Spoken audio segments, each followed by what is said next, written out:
Okay, let's begin. So yesterday we have finished this topic, so let's go ahead. Other return measures भी मैंने आपको बता दिया था, and now we are going to do describe characteristics of major asset classes that investors consider in forming portfolios. देखिए generally ये question उतना कोई वो नहीं है, लाइक उतना ऐसा टाइप का क्वेश्चन नहीं है जिसका आपको कोई नॉलेज ना हो. सो अब जनरली आप आजकल न्यूज़पेपर, जर्नल्स एंड बहुत सारे आर्टिकल्स पढ़ते हैं, तो दे जनरली से कि आपको स्मॉल कैप स्टॉक्स में जाना है, यानी large cap stocks, small cap stocks, ये बड़ी कंपनीज हैं, ये छोटी कंपनीज हैं. ठीक है, बड़ी कंपनीज में आपको स्टेबिलिटी ज़्यादा रहेगा तो रिटर्न्स कम मिलेगा, स्मॉल कैप में स्टेबिलिटी कम होगी तो रिटर्न ज़्यादा मिलेगा. करेक्ट. एंड इसमें रिस्क ज़्यादा है. How much is the standard deviation? All of you please tell me. Did I say the standard deviation is measure of risk? Yes. Since standard deviation is measure of risk and it has the highest standard deviation, the return will be more. इसका standard deviation कम है, इसका return कम रहेगा क्योंकि risk कम है. और bonds में जाएंगे तो स्टैंडर्ड डिविएशन फर्दर और डिप करेगा तो रिटर्न भी और कम हो जाएगा. ट्रेजरी बॉन्ड तो और कम, क्योंकि ये तो गवर्नमेंट का बॉन्ड है, इसका रिस्क तो और कम नहीं. ये लॉन्ग टर्म की बात कर रहे हैं. कॉर्पोरेट बॉन्ड्स लॉन्ग टर्म में रिस्क आपको कम है. लॉन्ग टर्म ट्रेजरी बॉन्ड में मेरे हिसाब से, मुझे समझ में नहीं आ रहा, ये मुझे गलत लग रहा है, क्योंकि इसमें तो रिस्क थोड़ा कम ही होगा. ये 8.4 होना चाहिए, ये 9.4 होना चाहिए. डोंट नो, कुछ मिस्टेक होगा, बिकॉज अगर 9.4 होगा तो ये जस्टिफाई करेगा, ये 8.4 होगा तो ये जस्टिफाई करेगा, because less the risk less the return. Correct. And आपका ट्रेजरी बिल्स, टी बिल्स तो सबसे कम रिस्क की है. The standard deviation is the least, so returns भी आपको सबसे कम मिलेगा. इन्फ्लेशन तो ठीक है, since you are investing for long term, you would always expect inflation as a factor in your investment, क्योंकि लॉन्ग टर्म इन्वेस्टमेंट में इन्फ्लेशन डेफिनेटली आपके रिटर्न्स को क्या करेगा? फ्लक्चुएट करेगा. यानी आप उसके लिए इन्फ्लेशन के वजह से आप ज्यादा रिटर्न्स डिमांड करोगे, क्योंकि इन्फ्लेशन भी आपके लिए एक फैक्टर है. Because when we did the time value of money chapter, I already told you, your return what you should demand from the company is nothing but risk free rate plus inflation risk. Inflation risk को अगर आप risk free rate को और inflation risk को add कर दोगे तो nominal returns हो जाएगा, नॉमिनल आरएफआर हो जाएगा. देन प्लस, बिकॉज एक लॉन्ग टर्म के लिए इन्वेस्ट करते हो तो nominal returns plus default risk, क्योंकि एक कंपनी में इन्वेस्ट करते हो तो डिफॉल्ट भी कर सकती है. उस कंपनी के स्टॉक अगर जल्दी नहीं बिकेंगे, if it takes lot of time for you to sell that, तो उसका liquidity risk. And since you are purchasing it for longer period of time, उसका मैच्योरिटी रिस्क, क्योंकि आपका पैसा उतने टाइम तक किसी और के पास है, तो risk is increasing. So all this combined together is nothing but the return what you should be expecting from the company. अगर ये सब फैक्टर को लगा के, अगर सपोज RFR 4% लेते हैं एंड इन्फ्लेशन रिस्क को 1% लेते हैं, डिफॉल्ट रिस्क 2%, यहाँ पर 3%, मैच्योरिटी रिस्क 3%, तो टोटल कितना हुआ? 3, 3, 6, 7, 8, 9, 10, 11, 12, 13. 13% is the return what you should demand from the company, or if company is giving you 13% returns, you are happy with that. Okay, तो ये मैंने आपको एक जनरलाइज्ड पॉइंट बताया. एंड आपका पोर्टफोलियो कुछ भी बन सकता है. पोर्टफोलियो आपका कैसा हो सकता है? अगर आप डेट और इक्विटी का पोर्टफोलियो रखना चाहते हैं तो रखो ना, 60% इक्विटी रख लो. अगर रिस्क ज्यादा लेना है 40% डेट ले लो. ठीक है. अगर आपको रिस्क कम लेना है 60% डेट पे चले जाओ. मतलब रिस्क कम लेना है, मतलब मैं आपको इन्वेस्टर के पर्सपेक्टिव से बोल रहा हूं, बोरोअर के पर्सपेक्टिव से नहीं. इन्वेस्टर के पर्सपेक्टिव से equity is risky because you are the owner of some companies, share, that means you own some shares in a company, so you are ultimately at higher risk. Correct. सारे risk आपके ऊपर ही हैं, तो आपको return भी ज्यादा मिलना चाहिए.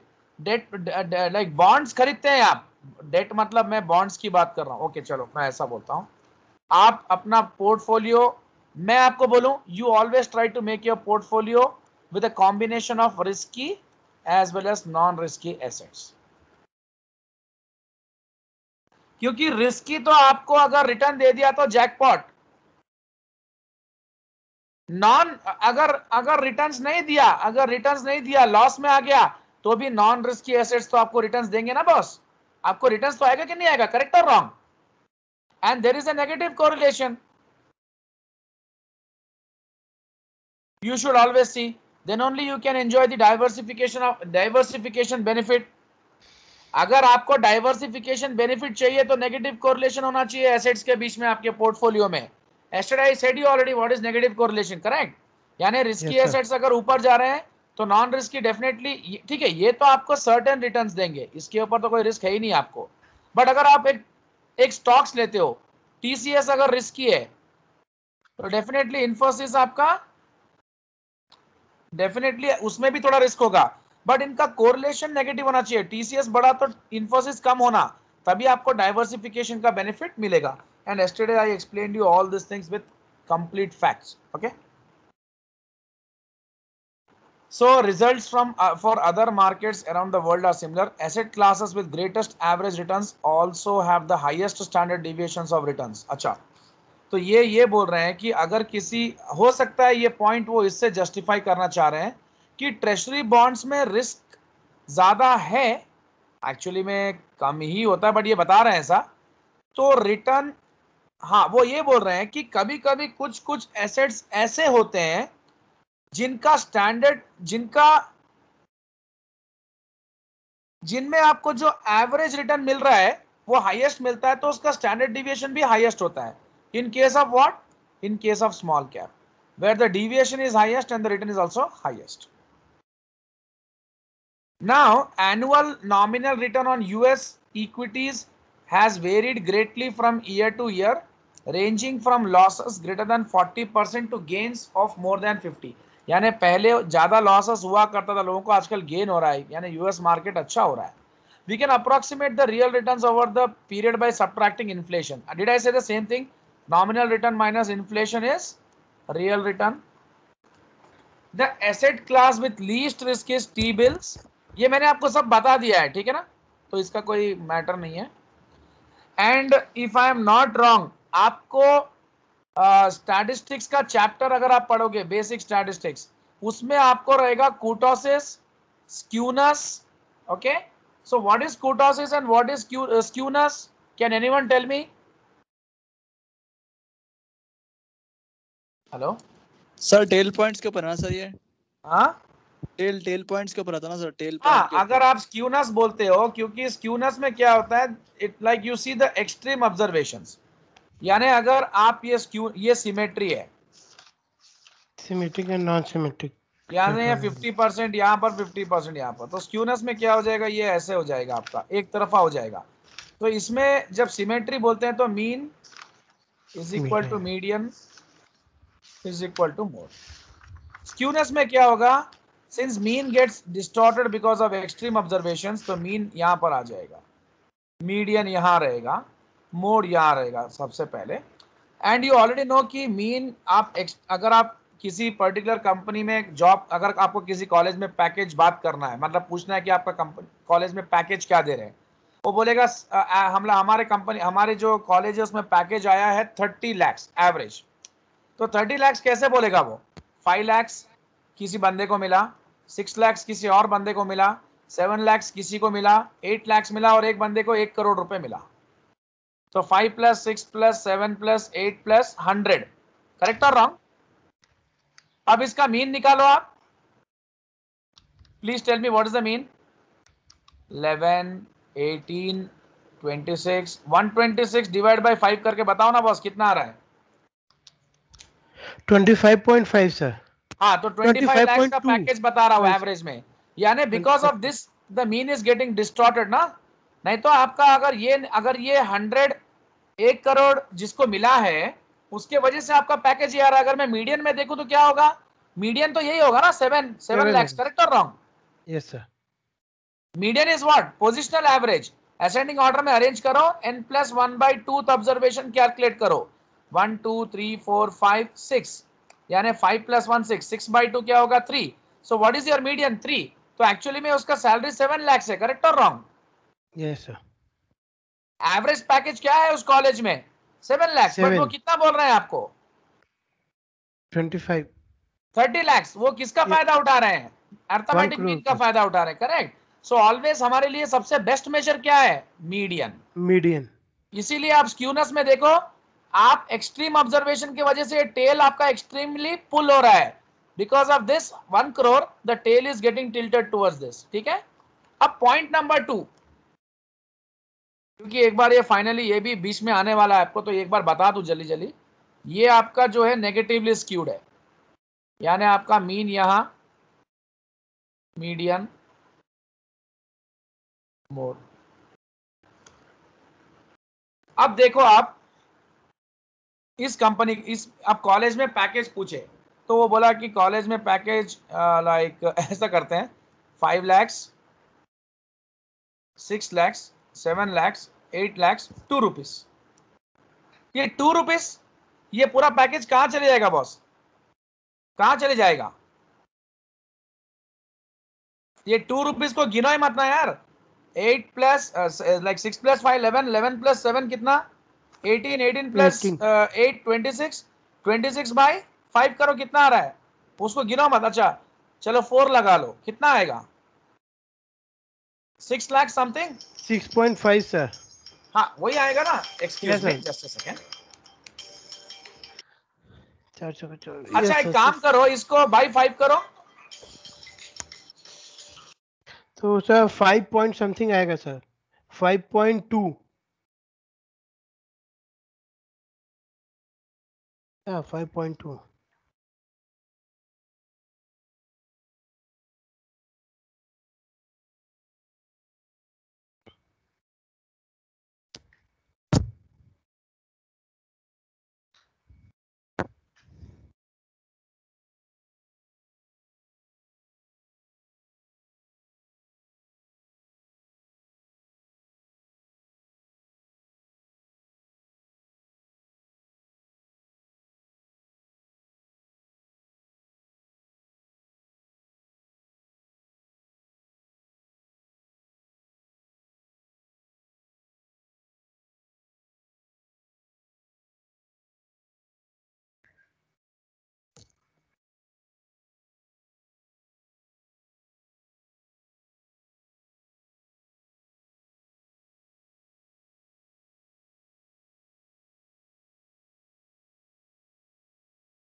हेलो, हाँ।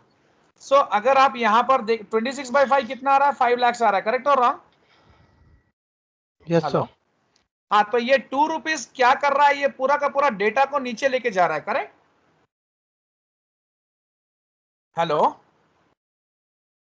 Hello, yes sir. 5 लाख भी नहीं आएगा, सॉरी, क्यों बोले तो ये 5 लाख से 6 लाख से 7 लाख से 8 लाख से 2 रुपीज कहीं भी नहीं आता उसके आसपास। आपका एवरेज पैकेज 1 लाख कुछ 1 लाख के नीचे चले जाएगा। सो आपका मीन क्या हो गया, 1 लाख के नीचे इसलिए जाएगा, आप करके देखो, मैं बताता हूँ।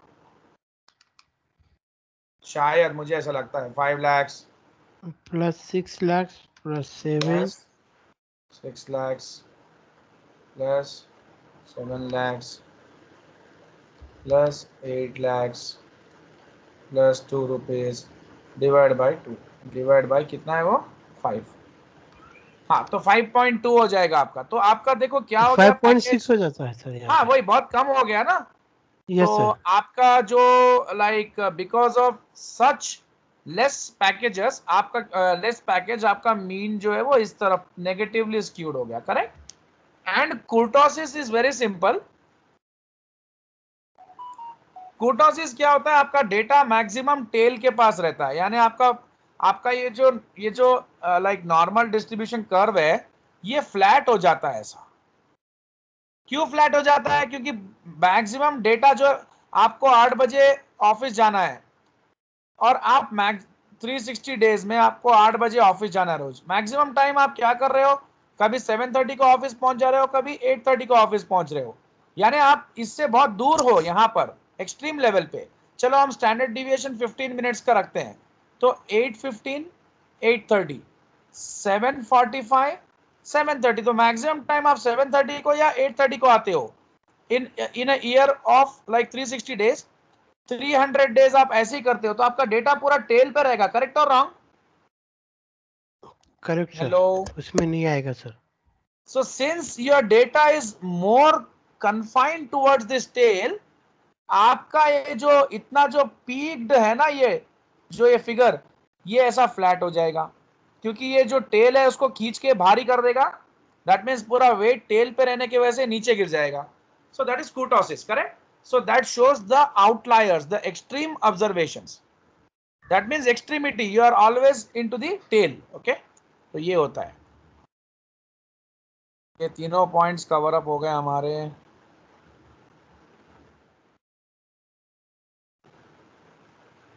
So all these are showing the variance, okay? Evaluating investments using expected return and variance of returns is a simplification because returns do not follow normal distribution. अगर नॉर्मल डिस्ट्रीब्यूशन फॉलो करे तो एग्जैक्टली सिमेट्री होता है। Returns कभी भी normal distribution follow नहीं करते, क्योंकि एक्सट्रीमिटीज हमेशा होती है, okay? That's what. So negative skew यानी आपका जो रिटर्न्स है वो, आप जो रिटर्न्स एक्सपेक्ट कर रहे थे 10%, 20%, 30%, अचानक से आपको -2 आ गया तो नेगेटिवली स्क्यू हो जाएगा। आप एक्सपेक्ट कर रहे थे 10%, 20%, 30% और 80% आ गया तो अचानक से आपका पॉजिटिवली स्क्यू हो जाएगा, करेक्ट? एंड ज्यादातर आपका रिटर्न्स अगर एक्सट्रीम लेवल पे चलता है टेल्स पे तो kurtosis. Now variance and standard deviation of returns, आपको पता होना चाहिए कि variance and standard deviation both are measures of risk, okay? लेकिन फिर आप मेरे को ये बताओ, जब हमारे लिए दोनों भी रिस्क के मेजर्स हैं तो दोनों में से हम एक चीज यूज क्यों नहीं कर रहे हैं? दोनों भी क्यों यहां पर डिस्कस कर रहे हैं? बोलो, any clue? Yes Ajay sir. Sir जितना मुझे पता है, square root of standard deviation is called variance. हाँ, क्या बोले? Square root of standard deviation is called variance. Sorry, sir square. Negative values sir variance is negative से स्टैंडर्ड पॉजिटिव डिविएशन इससे square, zero हो करेक्ट? जाता है। Yes sir. Yes, sir. And standard deviation is equal to just a second.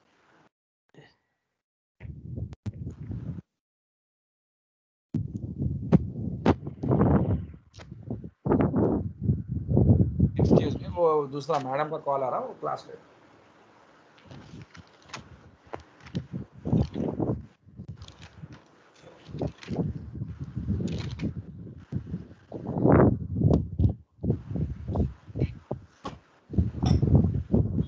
Hello, या yes sir.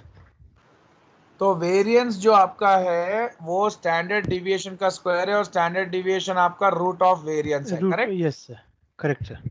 तो actually में होता क्या है, आपका जो फॉर्मूला अगर वेरिएंस आप फाइंड करो तो sigma x minus x bar by n, and you know yes summation of x minus x bar is always zero. अगर 10, 20, 30, 40, 50 अगर मेरे रिटर्न्स हैं, मीन 30 है, तो x माइनस एक्स बार अगर मैं करूं तो 10 minus 30 is minus 20, 20 minus 30 is minus 10, then 0, then sir, 10, जब then 20, एक्स बार ये इज जीरो हो जाएगा। जीरो नो आने सर, के बाद आपको कभी भी आंसर नहीं मिलेगा इसका, so correct? x bar is known as the mean sir yes of mean, this. Yes. So 10 plus 20 plus 30 plus 40 plus 50 भाई is, ये आप करके देख लो, बाई 5 कर लो।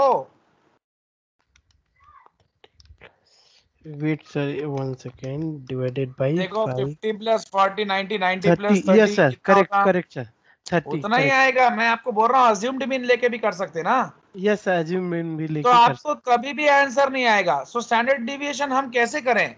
वो क्या करते हैं, हम लोग वेरिएंस फाइंड करते हैं, वेरिएंस फाइंड करके स्टैंडर्ड डिविएशन फाइंड कर सकते हैं। yes standard sir, deviation directly find नहीं कर सकते क्योंकि हम इस नेगेटिव को पॉजिटिव में कन्वर्ट कर लेंगे। ये 400, ये 100, ये 0, ये 100, ये 400, कितना हो गया बॉस? 100, 1000 1000 हाँ, yes तो sir, x 1000, minus x bar whole square sigma, ये आपका हो गया sigma x minus x bar the whole square. तो मैं यहां लिख दूंगा डिवाइडेड बाय आपका कितने टर्म्स है ये, 1 2 3 4 5, 5, तो आपका वेरिएंस कितना आ गया? so to correct. 200, yes sir, और इसका जो भी रूट निकलेगा वो आपका standard deviation, correct? yes sir, तो 40, since we can not directly 40, find the standard deviation, we find the variance first and then we find out the standard deviation. अब yes मेरे को sir, ये बताओ, ठीक है ये तो समझ में आ गया मैथमेटिकली, बट हम वेरिएंस को कहाँ यूज करेंगे, स्टैंडर्ड डिविएशन को कहाँ यूज करेंगे? अब जैसा ये एक स्क्वायर है, ठीक है, yes sir, आपका स्टैंडर्ड डिविएशन किसी आपका ये जो एक ये पर्टिकुलर एक नॉर्मल डिस्ट्रीब्यूशन है ये है, और यहाँ पर एवरेज एरिया 10 है, 10 स्क्वायर मीटर्स, यहाँ पर एवरेज लेंथ 5 मीटर्स, ठीक है, और ये आपका हो गया 5 मीटर्स, ये अब स्क्वायर है, ठीक है ना? तो ये स्क्वायर में चारों साइड्स एक ही होते हैं, और ये स्क्वायर को स्क्वायर, अच्छा ठीक है ये समझ लो 25, तो ये स्क्वायर का एरिया क्या आएगा boss? Tell me. square root of 5 into 5 sir no, is मैं आपको 25, स्क्वायर का एरिया okay, पूछ रहा हूं, area is 25 square meters, correct? yes sir, 25, आपको एक चीज मालूम 5, होना चाहिए कि स्टैंडर्ड अगर हमको वेरिएंस जो होता है वो रूट ऑफ स्टैंडर्ड डिविएशन होता है। अगर एरिया में वेरिएंस आता है तो वो हम किसके टर्म्स में मेजर करेंगे? square root में sir, और अगर meters, लेंथ में वेरिएंस आता है तो किसके टर्म में मेजर करेंगे? meters में, तो length में मीटर्स, meter, मीटर्स अगर चाहिए तो स्क्वायर मीटर्स का स्क्वायर रूट करेंगे तभी तो क्या आएगा? square meter sir, square root of square meters is what? Meter sir. meter sir, meters. तो जब मीटर्स में वेरिएंस चेक करोगे तो स्टैंडर्ड डिविएशन का मेजर लगेगा। जब एरिया का अगर आप लाइक वेरिएंस चेक करोगे, या अगर आप उसका कोई भी वोलेटिलिटी, यानी मैं वोलेटिलिटी नाम का वर्ड यूज कर रहा हूं, अगर आप एरिया में वोलेटिलिटी चेक करोगे तो वेरिएंस काम आएगा, स्टैंडर्ड डिविएशन काम नहीं आने वाला वहां पर। मतलब ठीक है ये आपका डिविएट होगा कुछ 2 स्क्वायर मीटर से, ठीक है ना, और यहाँ तो मतलब ये 23 हो जाएगा, ये 27 हो जाएगा, ये 23 हो जाएगा, बट हम वहां पर वेरिएंस नाम का चीज यूज करेंगे क्योंकि square meters is always in terms of square of meters, correct? जहां स्क्वायर ऑफ मीटर्स आएगा, स्क्वायर मीटर्स आएगा variance, because variance is standard deviation square. And अभी कभी भी एक बात याद रखो, अगर आप 5 मीटर से 7 मीटर्स अगर चेंज करते हो डायमेंशन, तो आपका एरिया भी तो चेंज होता है ना, होता है नहीं होता है बॉस? होता है सर, तो जब यहाँ पर हम अगर लेंथ को चेंज कर दें या वेरी कर दें तो एरिया भी वेरी होता है। तो एरिया का जो वोलेटिलिटी है वो वेरिएंस से निकालेंगे और लेंथ का वोलेटिलिटी जो है वो स्टैंडर्ड डिविएशन से निकाल सकते हैं।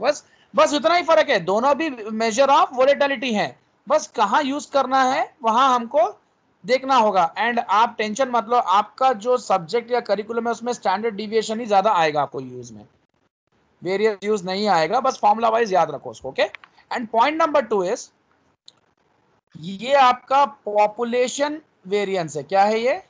Population variance. क्योंकि यहां पर हम लोग म्यू यूज कर रहे हैं, mu denotes population mean. And यहां पर हम लोग जो आर बार यूज कर रहे हैं ये हमारा जो एस स्क्वायर है, this is sample standard deviation, sample variance. क्या है वो? Sample. Why it is sample variance? Because here we are using R bar. R bar is generally used for mean of sample. Okay. And why this T minus 1? ये पूरा आपका population है। Population में अगर आप एक चीज बाहर निकाल देते हो तो ये क्या हो जाता है? सैंपल। करेक्ट। ये पूरा का पूरा बड़े सर्कल में छोटा सर्कल निकालते हो तो क्या निकाल रहे हो? इसको क्या बोलेंगे? बोलो बॉस, क्या बोलेंगे इसको? सैंपल्स आउट ऑफ पूरे के पूरे जो बड़ा सर्कल है ये पूरे के पूरे हैदराबाद के ड्रंकर्ड्स का एक पॉपुलेशन है, उसमें से आप सैंपल निकाल लिए, एक एरिया में कितने ड्रंकर्ड है 20, तो वो सैंपल हो गया। And this sample is one amongst the population, इसलिए हम T - 1 लिखते हैं। T को पॉपुलेशन बोलेंगे और T में से 1 माइनस निकाल देंगे। तो अगर यहाँ पर 100 लोग है उसमें से अगर हम एक सैंपल 20 का निकाल देते हैं, ये 1 डिनोट्स 1 सैंपल। ओके, तो कितने बचे? 80। Got my point? Hello? Yes sir. That means we are just taking out one sample out of this population, इसलिए -1 कर रहे हैं। ओके, तो ये भी याद रखना है आपको।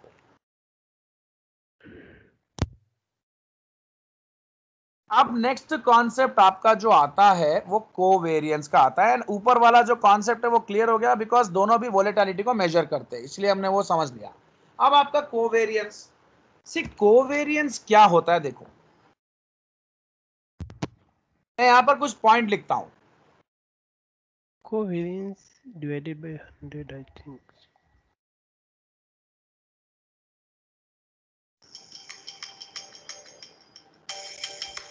Excuse me.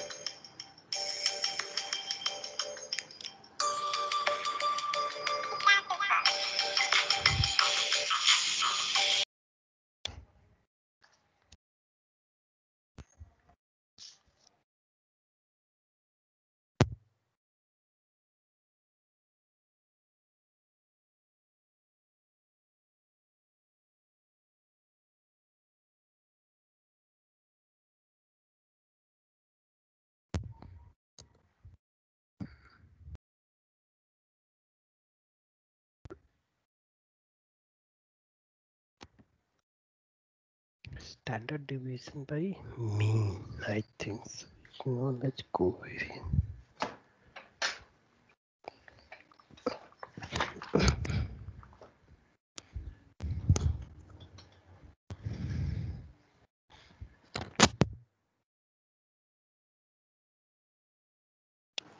Hello, yeah so what does covariance do? It shows the direction. क्या दिखाता है कोवेरिएंस? डायरेक्शन। डायरेक्शन का मतलब अगर आपके पास दो स्टॉक्स का पोर्टफोलियो है, इंफोसिस, टीसीएस, इंफोसिस अगर बढ़ रहा है तो टीसीएस क्या हो रहा? डाउन हो रहा सर। बढ़ रहा होगा for example. May be. Okay sir. तो ये दोनों भी बढ़ रहा, ठीक है। लाइक आपका अगर एक बढ़ता है एंड एक बढ़ता है तो इसका हम कोवेरिएंस क्या बोलते हैं boss? What is this covariance called? Positive covariance. क्या बोलेंगे इसको? पॉजिटिव। मतलब अच्छा ठीक है, चलो ये एक सेकंड मैं कुछ पॉइंट्स लिखता हूं। आप कोवेरिएंस फाइंड कर लिए, आप कोवेरिएंस फाइंड कर लिए और सपोज आपको कोवेरिएंस आ गया 10। क्या आ गया? 10। यानी आप ले लिए इंफोसिस, आप ले लिए टीसीएस, ये दोनों स्टॉक्स आपने खरीद लिया और आपने इसका कोवेरियंस फाइंड किया। Covariance can be found out with this particular formula, so I will explain you, don't worry. Suppose ये आंसर आपका आ गया 10, तो ये 10 आपको क्या बताता है? देयर इज ए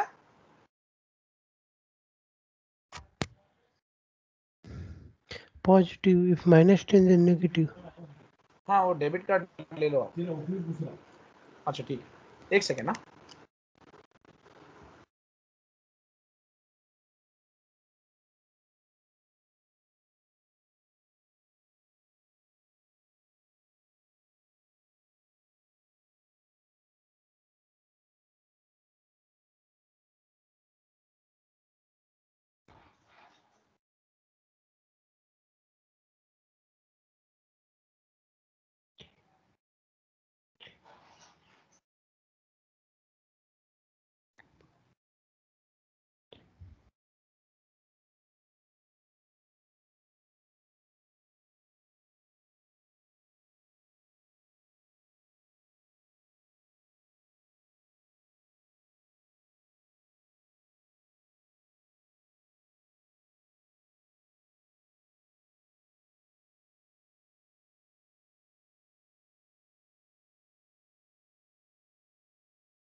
हाँ, so like you have got 10, so there is a positive covariance. Now the next question what lies is, ये positive covariance का मतलब क्या है? Correct.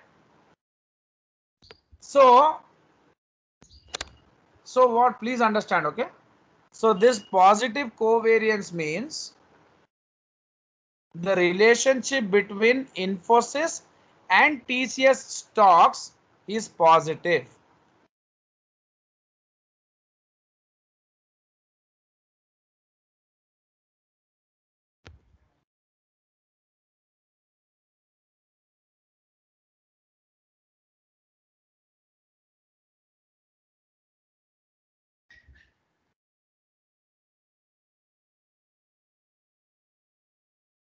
So there is a positive relationship. And what does it mean then? That means if Infosys stocks will increase, TCS stock will also increase, correct? Correct, sir. If both are in positive. And one more thing you should understand.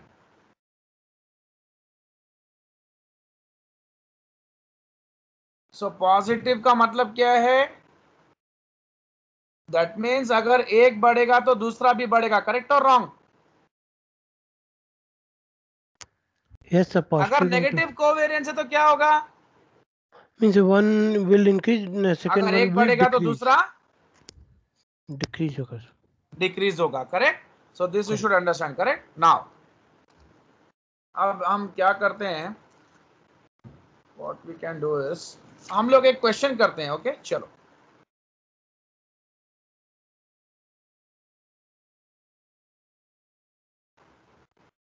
तो इसमें आपको एक question बताता हूं, वो question आपको अभी करवा देता हूं एंड यू शुड अंडरस्टैंड। अभी मैं कुछ उसमें आपको एक क्लैरिटी भी दूंगा और वो क्लैरिटी के हिसाब से आपको समझ में आएगा कि क्या बता रहा हूं मैं, ठीक है? तो हियर वी हैव R1 मान, अच्छा कोवेरियंस का फॉर्मूला है, मैं आपको सिंपल कर देता हूं, x minus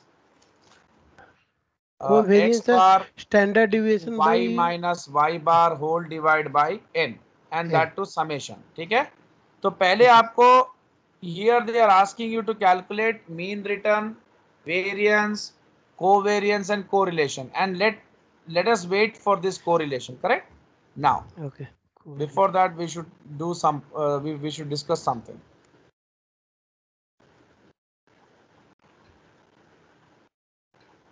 So this covariance shows the movement, it shows the direction and also the movement. यानी एक स्टॉक बढ़ेगा तो दूसरा स्टॉक बढ़ेगा कि नहीं बढ़ेगा, एक स्टॉक बढ़ेगा तो दूसरा स्टॉक गिरेगा कि नहीं गिरेगा. Okay, so here that's very clearly given. A positive covariance means that the variables, that is the returns on two stocks, tend to move together. दोनों एक ही डायरेक्शन में जाएंगे. यानी अगर पॉजिटिव कोवेरियंस आ गया तो दोनों ऊपर जाएंगे, अगर बढ़ेंगे तो दोनों एक साथ बढ़ेंगे, और गिरेंगे तो भी दोनों क्या होगा,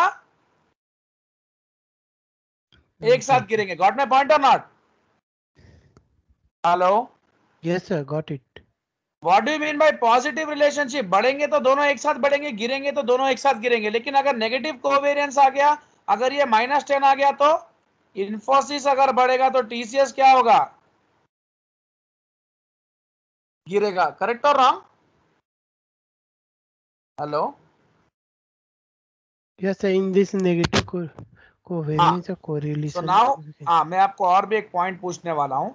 सो positive covariance means that the variables, that is the rates of return on two stocks, यानी 10% का रिटर्न अगर इंफोसिस पे आता है, अगर कोवेरियंस अगर अपना 10 आ जाता है तो दोनों के रिटर्न्स, अगर इसके इंफोसिस के रिटर्न्स अगर बढ़ेंगे तो टीसीएस के रिटर्न्स भी बढ़ेंगे. ओके, अब कितने बढ़ेंगे, क्या इंटेंसिटी से बढ़ेंगे, वो नहीं बता रहा है. देखो आप प्लीज दो चीज का ध्यान रखना.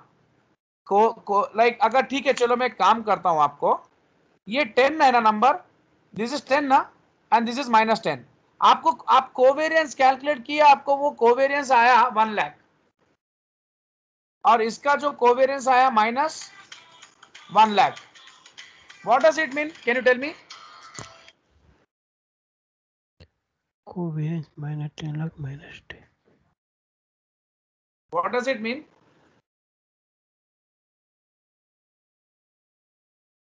देखो इसका भी कोवेरियंस 1 लाख है, इसका भी, इसका कोवेरियंस -1 लाख है. उसका मतलब क्या है, बोलो ना. See, Means that in means this. also the same. That means also the same. Yes, sir. Covariance कितना भी बड़ा नंबर होने दो, कोवेरियंस कितना भी बड़ा नंबर होने दो, अगर 1 लाख भी हो तो क्या, 10 भी हो तो क्या, 1 करोड़ भी हो तो क्या, it only shows the movement. यानी अगर इंफोसिस का स्टॉक बढ़ेगा तो टीसीएस का स्टॉक भी बढ़ेगा. कितने से बढ़ेगा, कितने % से बढ़ेगा, ये नहीं बोलता. What my point? यानी covariance only tells about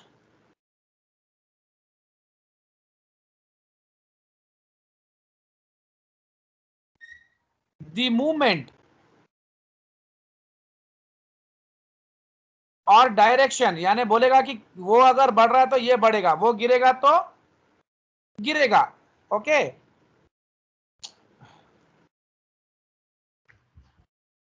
so what it is not showing is, it is not showing how strong the relationship is between the stocks.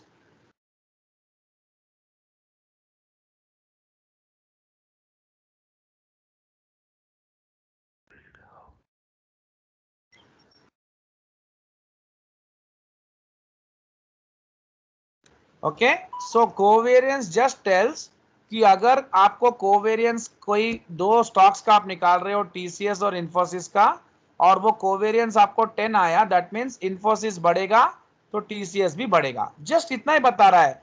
ये नहीं बोल रहा है कि अगर इंफोसिस 10% से बढ़ा, सॉरी या टीसीएस है ना, टीसीएस 10% से बढ़ा तो इंफोसिस कितने % से बढ़ेगा, ये सब नहीं बता रहा है. वो सिर्फ बता रहा है कि ये बढ़ेगा तो ये बढ़ेगा बस. और अगर मेरे को -10 आया तो अगर इंफोसिस बढ़ेगा तो टीसीएस क्या होगा, गिरेगा. इतना ही मेरे को मालूम चलता है. So what I am not able to understand is how strong is the relationship between them. So how will I get the answer for the strength of relationship? I have to find Correlation. Correlation. समझ में आया all of you? Hello, yes, Yes, sir. Yes, sir. all of you understood? Yes, sir.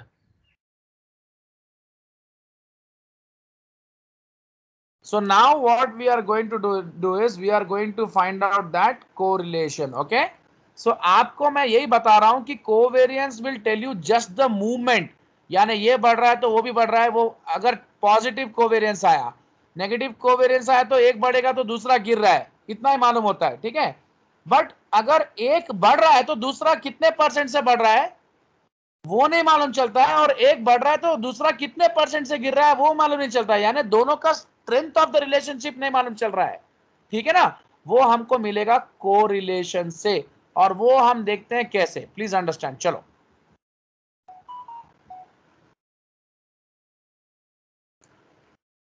अभी देखो आप, first हम लोग find करेंगे covariance, okay. चलो, so this is stock 1, stock 2। ये स्टॉक 1 के आपके पूरे रिटर्न्स हैं, स्टॉक 2 के रिटर्न्स हैं। आपको पहले स्टॉक 1 का मीन फाइंड करना है जो आपका 0.30 होगा। आपको स्टॉक 2 के रिटर्न्स फाइंड करना है जो आपको मीन फाइंड करना है। क्या फाइंड करना है आपको? एक सेकंड, मीन फाइंड करना है। हाँ, मीन फाइंड करो ना, ये पहले लाइक 0.10 प्लस माइनस 0.15 जो भी आपको दिया हुआ है, इन सबको ऐड करके what are they asking actually, they are asking you calculate the mean return, sample variance, sample correlation, covariance and correlation, okay।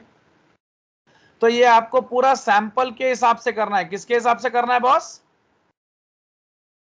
Hello, sample. हाँ, तो कैसे फाइंड करेंगे आप? Add up all of them and divide by number of terms करो। 1.0 आपको इन सबको add करने पे 30 आएगा। 0.30 sigma R1। Sigma R1 is nothing but the total of all this returns, okay. Sigma R1 is 0.30 and आपको divide by क्या करना है?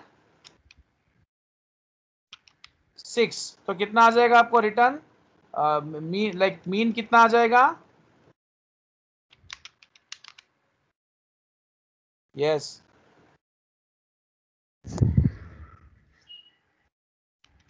Hello, yes sir, doing sir. मिल गया?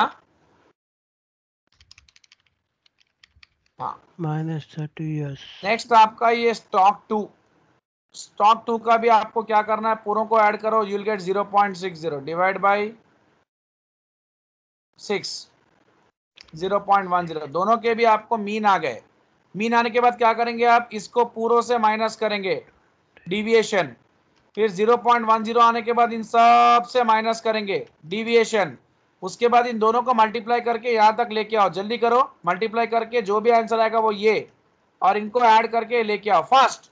0.5 correct. This one is also correct. R1, R2 correct. R1 minus R2, R1. Finish कर दो जल्दी जल्दी। 5 by 10 correct. 1, 2, 3, 6.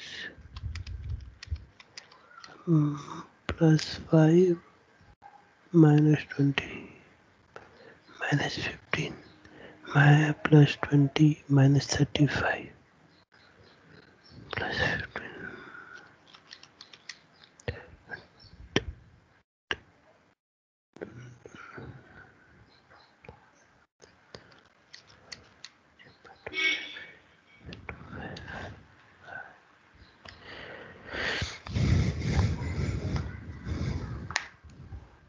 Done, sir. हाँ, so you are getting this as your total of Sigma of sigma RT x minus x bar into y y minus y bar by n। अभी n by n करना है अपने को। You got this? by n करने से। by n कर दो अभी इसको, यहां पर कर देंगे sample। so 0.255 we are doing for sample 6 minus 1। what is your covariance? please tell me, क्या है आपका कोवेरियंस प्लीज? 0.0051। 0.0051, यानी इनका कोवेरियंस क्या है? पॉजिटिव है कि नेगेटिव है? पॉजिटिव है सर। पॉजिटिव कोवेरियंस का मतलब क्या है? मींस बोथ अगर आर स्टॉक 1 के रिटर्न्स बढ़ेंगे तो स्टॉक 2 के रिटर्न्स भी means same direction sir. Same direction में जाएंगे, बढ़ेंगे, करेक्ट और रॉन्ग, सेम डायरेक्शन, गिरेंगे तो गिरेंगे। अगर स्टॉक 1 स्टॉक 2 इन दोनों का कोवेरियंस है 0.051, ये क्या बताता है covariance? It shows the direction in which both the stocks will move, and since it is 0.051 it shows a positive covariance. That means if stock 1 will increase, stock 2 will also increase. If it decreases, it decreases. मतलब दोनों एक दूसरे को follow कर रहे हैं, correct और wrong? Correct sir. Yes yes sir. हाँ ओके। अब आप क्या करो, साइमल्टेनियसली आप इसका वेरिएंस भी फाइंड कर लो। वेरिएंस, वेरिएंस कैसे करेंगे आप? Square root of RT minus R1 जो भी आपको आया, इनको पूरों को क्या करना है आपको? स्क्वायर करना है सर। स्क्वायर करना है, क्योंकि वेरिएंस का फॉर्मूला क्या है? RT minus R1 bar whole square divided by n। So वो करके डिवाइड बाय n करो एंड वेरिएंस लेके आओ, फर्स्ट वाले का भी सेकंड वाले का भी प्लीज। ये पूरे वैल्यूज है, इनको स्क्वायर करना है आपको, ओके करके डिवाइड बाय n माइनस 1 करना है फॉर सैंपल।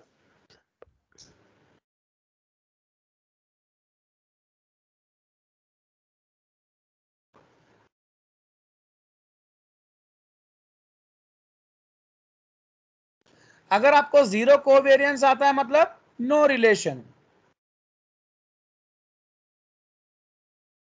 मतलब पॉजिटिव लाइक ये अगर इन्फोसिस ऊपर जाएगा तो टीसीएस पता नहीं कहां जाएगा, क्योंकि उनके बीच में कोवेरियंस जीरो है, कोई रिलेशनशिप ही नहीं है। ओके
कैलकुलेट कर लिए क्या? Please tell me. सफवान कहां पर हो? Yes sir. कर रहे कैलकुलेट वेरिएंस को? नहीं सर, थोड़ा मसला दिख रहा तो नहीं करा, देख तो हाँ नहीं करा सर अभी। करो ना सफवान, क्या है इसको, आपको वेरिएंस को क्या करना है, इसको स्क्वायर करना है, पूरों को स्क्वायर करके डिवाइड बाय n करना है बस। आप R1 माइनस अच्छा RT माइनस R1 कर लिए ना, ये दोनों को माइनस करके लेके आ गए ना यहाँ पर। 25 RT किसको बोलते हैं हम लोग? फर्स्ट स्टॉक के रिटर्न को बोल रहे। R1 किसको बोल रहे? इसको बोल रहे इसको बोल रहे, करेक्ट? अरे नहीं नहीं सॉरी, ये आपका क्या है? आपका RT यानी फर्स्ट स्टॉक के पूरे रिटर्न्स। R1 क्या है? आपका मीन है इसका, correct? Hello yes yes sir, sir, yes correct sir. Sir. ये पूरे स्टॉक 1 के आपके रिटर्न्स है ना, ये मीन है। आपको क्या करना है, मीन को सबसे माइनस करते जाना है, ये आएगा। फिर इसका जो मीन निकाले आप, ये निकाले, इसको सबसे माइनस करना है, ये आएगा। ये हो गया, इसको बोलते हैं डिविएशन, ठीक है? मीन से कितना डिविएशन है, कितने आप मीन माइनस करें तो मालूम होता कितने दूर है आप। अगर मेरा मीन यहाँ पर 10 है और मेरा अगर यहाँ पर मेरा लाइक 12 है, तो कितना दूर है मीन यहाँ से? 2 standard deviations, correct? Yes sir. तो आपको क्या करना है, मीन से डिविएशन यानी मीन से कितना दूर है आप देखना है। यानी ये जो भी वैल्यूज आए आपके, इन सारे वैल्यूज में से आपको जो भी मीन है इसका सबसे माइनस करते जाना है, और यहाँ पर भी मीन को सबसे माइनस करते जाना है। फिर इन दोनों को मल्टीप्लाई करना है लास्ट कॉलम में, ठीक है? मल्टीप्लाई क्यों कर रहे हैं हम लोग? क्योंकि ये इन्फोसिस का लाइक x माइनस एक्स बार क्या बता रहा है, इन्फोसिस के डिविएशंस, y माइनस वाई बार क्या बता रहा है, टीसीएस के डिविएशंस। क्योंकि दोनों स्टॉक्स को हमारे को आपस में उनका मूवमेंट चेक करना है, तो दोनों को मिला के देखना पड़ेगा ना, करेक्ट और रॉन्ग? Correct sir. दोनों स्टॉक को जब साथ में देख रहे हैं तो दोनों को साथ में मिला के देखेंगे ना। Hello, yes yes sir. Sir, yes sir. देखो इन दो, ये फॉर्मूले का मतलब भी समझना है, फॉर्मूला क्या बोल रहा है। दोनों को क्लब क्यों कर रहे हैं, मल्टीप्लाई क्यों कर रहे हैं, क्योंकि ये Infosys stock one, suppose Infosys, ये टीसीएस, ये दोनों, ये एसबीआई या एचडीएफसी या कोटक या एक्सिस, कुछ भी ले लो, इन दोनों को क्लब कर, इसीलिए क्लब कर रहे हैं क्योंकि दोनों का हम लोग रिलेशनशिप देख रहे हैं कैसा है। यानी अगर ये बढ़ता है तो वो बढ़ता है क्या, ये बढ़ता है तो वो गिरता है क्या, ये गिरता है तो ये गिरता है क्या, ये तीन देख रहे हैं हम लोग, करेक्ट। तो हमको क्या आ गया आंसर, कोवेरियंस का आंसर क्या आया, हमको आया 0.051 पॉजिटिव कोवेरियंस। यानी अगर इन्फो स्टॉक वन बढ़ेगा तो स्टॉक टू भी बढ़ेगा, गिरेगा तो गिरेगा, दैट्स इट, करेक्ट। तो ये आपको सेकंड वाले का भी वेरिएंस आ गया ना ऑल ऑफ यू। अब आपके यस सर। दिमाग में ये आ रहा होगा कि वेरिएंस क्यों फाइंड करने हैं, वेरिएंस क्यों फाइंड करते हैं बॉस, किसके लिए, स्टैंडर्ड स्टैंडर्ड डिविएशन। डिविएशन के लिए, करेक्ट और wrong? Yes sir. Hello, hello sir. Standard deviation के लिए तो आप क्या करोगे, इसको भी स्क्वायर रूट करो and find out the standard deviations. Square root करिए तो आ जाता है आंसर सर। स्टैंडर्ड डिविएशन क्या है आपको,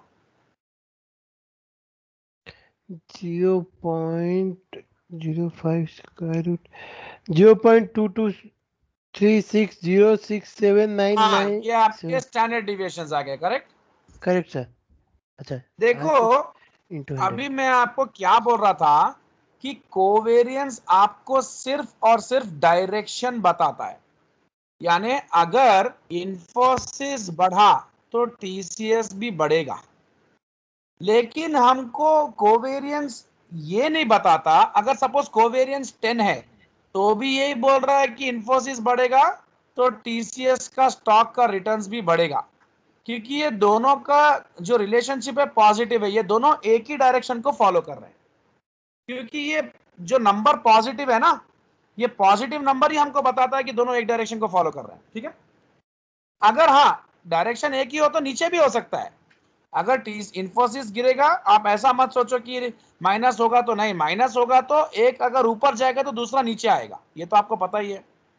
ये सब तो नेगेटिव हो जाएगा सर। हाँ, अगर मैं इस +10 को 1 लाख कर दूं तो भी क्या मुझे कुछ पता चल रहा है एक्स्ट्रा, मुझे तो यही पता चल रहा है कि 1 लाख हो चाहे 10 हो चाहे 1 करोड़ हो चाहे कोई भी नंबर हो, अगर वो पॉजिटिव आ गया तो इन्फोसिस बढ़ेगा तो टीसीएस बढ़ेगा, करेक्ट। Yes sir. क्या मुझे ये पता चलता है कि इन्फोसिस अगर कुछ परसेंट से बढ़ा तो टीसीएस, मतलब इनका रिलेशनशिप कितना स्ट्रांग है वो थोड़ी पता चल रहा है। मुझे तो इतना पता चल रहा है कि ये बढ़ेगा तो वो बढ़ेगा, बस। देखो देखो, हेलो, यस सर। दो दो दो मतलब रिलेशनशिप स्ट्रांग किसको बोलते हैं, रिलेशनशिप स्ट्रांग किसको बोलते हैं बोलो, एक स्ट्रांग, एक रिलेशनशिप का स्ट्रेंथ किसको बोला जाता है।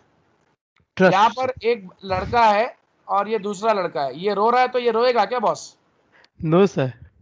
रोएगा, नहीं रोएगा नो बॉस। सर। बोले काई ये एक को रो रहा बच्चा है और ये उनके मदर है, ये रोएगा तो मदर को थोड़ा सा प्रॉब्लम होगा कि नहीं होगा बॉस। होगा सर, पूरा प्रॉब्लम होता है सर। आप कोई भी स्पीशीज में देख लो, चाहे ह्यूमन स्पीशीज है एनिमल स्पीशीज, अगर बच्चा रोएगा तो उनके मदर को पक्का पक्का प्रॉब्लम होगा। तो रिलेशनशिप स्ट्रांग है कि नहीं है वहां पर। Yes sir. ये तो हम ये मदर दोनों एंड स्टॉक के बीच में भी रिलेशनशिप निकालेंगे अभी, और कैसे निकालेंगे, with the help of correlation. Correlation. तो अब हम क्या करेंगे, इसको हम लोग कोरिलेशन निकालेंगे और यहां पर आपका फाइनल कॉन्सेप्ट रहेगा, प्लीज ध्यान से सुनना। तो देखो कोरिलेशन जो है उसको हम बोलेंगे रो, क्या बोलेंगे, rho. This is a Greek letter, what is that. Greek letter. ये कोरिलेशन क्या बोलता है, correlation between stock 1 and 2 is nothing but equal to, please ध्यान से सुनो please, covariance of stock 1 and stock 2 divided by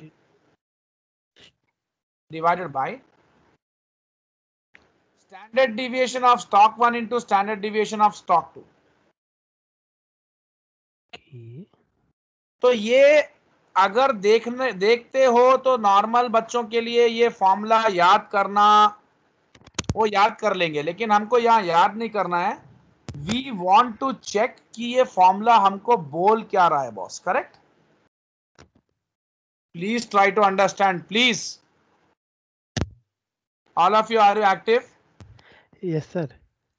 yes. ये तो सी मैं आपको क्या बोल रहा था अभी कि कोवेरियंस 10 भी हो सकता है, 1 करोड़ भी हो सकता है, 1 लाख भी हो सकता है, 2 भी हो सकता है, 3 करोड़ भी हो सकता है, कुछ भी हो सकता है.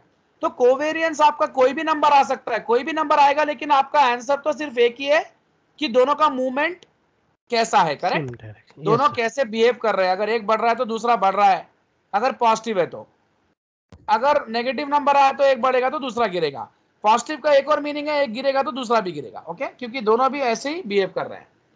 लेकिन ये कोवेरियंस क्या है, कोई भी बड़े बड़े नंबर ले सकता है. करेक्ट? ले सकता है ना? अरे बोलो boss. Yes, sir, we can take. It can take bigger numbers, it can take smaller numbers. लेकिन अगर आप कोरिलेशन देखो तो कोरिलेशन कभी भी कौन से नंबर्स के बीच में लाई करेगा? -1 to +1. करेक्ट? कभी भी आप कभी भी कोरिलेशन फाइंड करोगे ना, कभी भी, तो वो कोरिलेशन आपका जो लाई करेगा, वो कोरिलेशन जो होगा वो सिर्फ -1 और +1 के स्केल में रहेगा. तो हम क्या कर रहे हैं, ये कोवेरियंस को नॉर्मलाइज कर रहे हैं. क्या कर रहे हैं?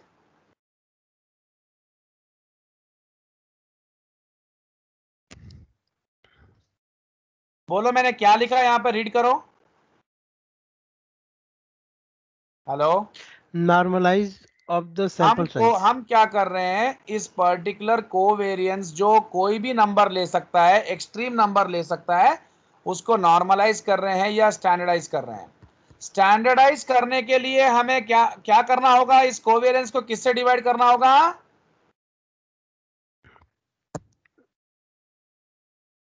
Standard deviation से sir. स्टैंडर्ड डिविएशन से. यानी हम क्या कर रहे हैं, चाहे कितना बड़ा भी नंबर क्यों ना हो, हम उसको इस स्केल में लेके आ रहे हैं, -1 और +1 के स्केल में लेके आ रहे हैं. करेक्ट और रॉन्ग?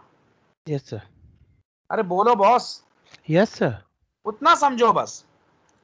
और नॉर्मलाइज का मतलब क्या होता है कि ये अगर आपका एक नॉर्मल डिस्ट्रीब्यूशन का कर्व है एंड ये आपका 0 है, इसको हम मीन बोलते हैं. ठीक है? ये मैं आपको बना के जो बता रहा हूं, ये है स्टैंडर्ड नॉर्मल डिस्ट्रीब्यूशन का एक कर्व, एक पर्टिकुलर कर्व. इस कभी भी याद रखो, कभी भी स्टैंडर्ड नॉर्मल डिस्ट्रीब्यूशन का जो कर्व आप बनाते हो उसका मीन 0 होता है. Standard deviation 1, standard deviation 2, standard deviation 3, -1, -2, -3. सो ये 3 स्टैंडर्ड डिविएशंस अवे है, ये 2 स्टैंडर्ड डिविएशंस अवे है, ये 1 स्टैंडर्ड डिविएशन अवे है, ये भी 1 standard deviation away, 2 standard deviations away, 3 standard deviation away.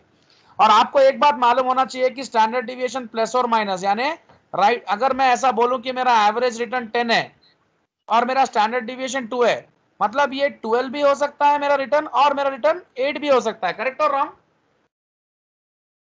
Hello. Yes, sir. Yes sir.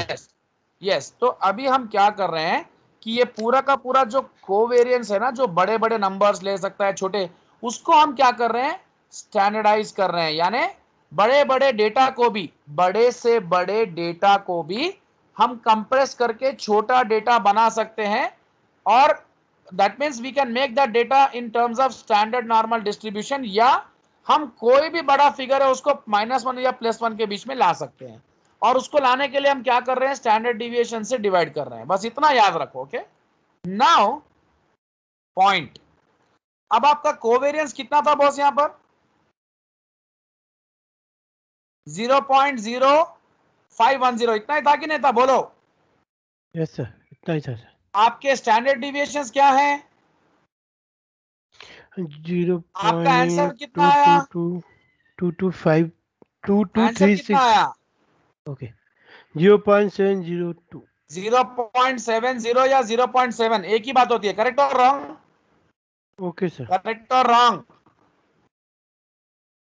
चलो मैं एक स्केल बना रहा हूं, ये है -1, ये है +1, ये है 0। आपका 0.70 कहां लाई करता है? 0 + 1 के बीच में ये सर। 0.10 0.20 करते करते यहाँ पर 0.70 आएगा, आएगा कि नहीं आएगा? आएगा सर। 0.70 के बाद 0.80 आता है, 0.90 आता है, उसके बाद 1 आ जाता है, करेक्ट, 1.00। तो ये आपका कोरिलेशन जो है ये स्केल में आ गया, because you divided the covariance with standard deviation, यानी कोवेरियंस को स्टैंडर्ड डिविएशन से डिवाइड करते हैं तो वो स्टैंडर्डाइज हो जाता है और वो ये वैल्यू ले लेता है। कौन सा वैल्यू लेता है? It will take value between -1 और +1, ठीक है। तो अभी हमारा वैल्यू क्या आया? And 0.20 what does this 0.70 mean? It shows 40 the strength of the relationship between stock 1 and stock 2. But how? अगर stock 1 बढ़ेगा तो 70% चांस है कि stock 2 भी बढ़ेगा सर। बढ़ेगा। फिनिश। समझ में आया? हाई अभी तक जब तक आप कोवेरियंस फाइंड किए थे सिर्फ आप डायरेक्शन ही देख पा रहे थे कि दोनों भी ऊपर ही जाएंगे, लेकिन अगर स्टॉक 1 बढ़ेगा तो इनका मतलब इसमें अगर कोई चेंज आता है तो इसमें कितने % से चेंज आता है वो देख पा रहे थे क्या आप? नहीं सर। अभी आपको कोरिलेशन आते हैं, आप देख पा रहे हो कि नहीं देख पा रहे हो? 70% के केस में अभी आपको कोरिलेशन क्या आया? 0.7। तो इसका मतलब क्या है? अगर स्टॉक 1 बढ़ेगा तो 70% चांस है कि स्टॉक 2 भी बढ़ेगा, करेक्ट? Correct sir. अब ऐसा मत बोलना सर ये 10% से बढ़ेगा तो ये 7% से बढ़ेगा, नहीं, वो नहीं सब सर, अगर वो आपको नहीं सर। जानना है कि ये अगर 10% से बढ़ रहा है तो ये कितने % से बढ़ेगा, उसके लिए आपको रिग्रेशन करना पड़ेगा। क्या करना पड़ेगा? Regression analysis. अभी वो आप लेवल 2 में रहेगा, आपको you don't have regression right now. That means if stock 1 is increasing by 10%, by how much % stock 2 is increasing, आपको वो एग्जैक्ट परसेंटेज ही फाइंड करना है तो you have to go for regression. But हमको वो सब नहीं करना, हमको क्या करना है? अगर ये बढ़ेगा ना तो कितना % चांस है कि ये बढ़ेगा वो देखना है। ये कितना % बढ़ के निकलेगा वो नहीं देखना है, यानी इसका रिजल्टेंट फिगर कितना % आएगा वो नहीं मालूम हमको। हम सिर्फ इन दोनों का स्ट्रेंथ देख रहे हैं रिलेशनशिप का, यानी इसको अगर इसको भूख लगे तो इसको कितना % चांस है भूख लगने की। समझ में आ रहा है मैं क्या बोल रहा हूं? 70। Yes sir. ये अगर बढ़ता है तो ये कितना % चांस से बढ़ेगा, कितने % से बढ़ेगा नहीं मालूम करना है, कितना चांस है बढ़ने का वो देखना है। अच्छा अगर ठीक है मैं ये बोलूं इन दोनों का कोरिलेशन अगर 1 है तो क्या होगा उसका रीजन, उसका इंटरप्रिटेशन क्या होगा? अगर ये भी बढ़ेगा तो वो अगर 100% ये स्टॉक भी 1 बढ़ेगा सर। बढ़ेगा तो स्टॉक 2 100% चांस 100% है कि बढ़ेगा। स्टॉक 2 आपका बढ़ेगा। समझ में आ रहा है मैं क्या बोल रहा हूं? Yes sir. ये सब ऑल तो of you please tell me. Hello? Yes sir. Yes, it will. अगर इनका कोरिलेशन अगर 0.20 है मतलब अगर स्टॉक 1 बढ़ेगा तो 20% चांस है कि स्टॉक 2 भी बढ़ेगा। अगर इनका कोरिलेशन अगर -1 है तो अगर स्टॉक 2 बढ़ेगा तो स्टॉक 1 100 बढ़ेगा तो स्टॉक 2 100% चांस है कि गिरेगा। गिरेगा। समझ में आ रहा है? yes, sir. So this is what is the interpretation today and यहां तक आप लोग फिनिश करो। देन टुमारो, अब यहाँ ये भी मैंने कल आपको बता दिया था, रिस्क एवर्स, रिस्क सीकिंग, तो इसका भी आप रीडिंग कर लो। And tomorrow we can go from LOS 41। Tomorrow is the final class, क्योंकि ये यहाँ तक थोड़ा बेसिक जरूरी था आपको समझना। Go through the video, if you have any doubts you can bring to my notice, because tomorrow will be the final session. Okay, almost ending पे आ गए हम लोग। Okay, bye bye.